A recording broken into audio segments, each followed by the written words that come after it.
ବର୍ତ୍ତମାନ ଆମ ରାଜ୍ୟରେ ଅଙ୍କ କଷାକଷି ଚାଲିଛି ରାଜ୍ୟସଭା ପାଇଁ।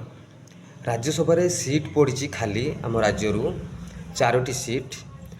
ମୋଟ ମଇଦାନକୁ ଓହ୍ଲାଇଛନ୍ତି 5 ଜଣ କ୍ୟାଣ୍ଡିଡେଟ୍, ଯିଏକି ବିଜେଡ଼ିରୁ ସନ୍ତୃପ୍ତ ମିଶ୍ର ଏବଂ ବିଜେଡ଼ି କଂଗ୍ରେସ ତରଫରୁ ଗୋଟିଏ କ୍ୟାଣ୍ଡିଡେଟ୍, ସେ ହେଉଛନ୍ତି ଡକ୍ଟର ହତା, ଏବଂ ବିଜେପିରୁ ମନମୋହନ ସାମଲ, ତା ସହିତ ସୁଜିତ କୁମାର।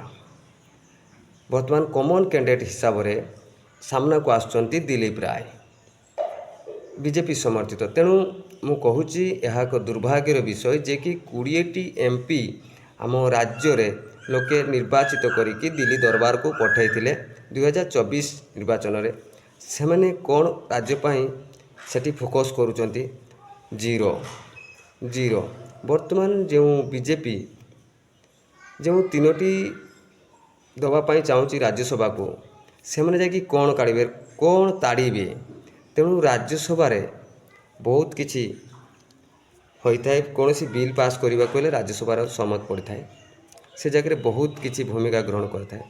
ତେଣୁ ବିଜେପି ଯଦି ଜିତୁଛି ଯେ କି କମନ୍ କ୍ୟାଣ୍ଡିଡେଟ୍ ହିସାବରେ ଦିଲ୍ଲୀପ ରାୟ, ତାହେଲେ ନିଶ୍ଚିତ ଲେଖି ରଖନ୍ତୁ, ଆମ ରାଜ୍ୟରେ ଅରାଜକତା ବୃଦ୍ଧି ପାଇବ ଦ୍ରୁତ ଗତିରେ।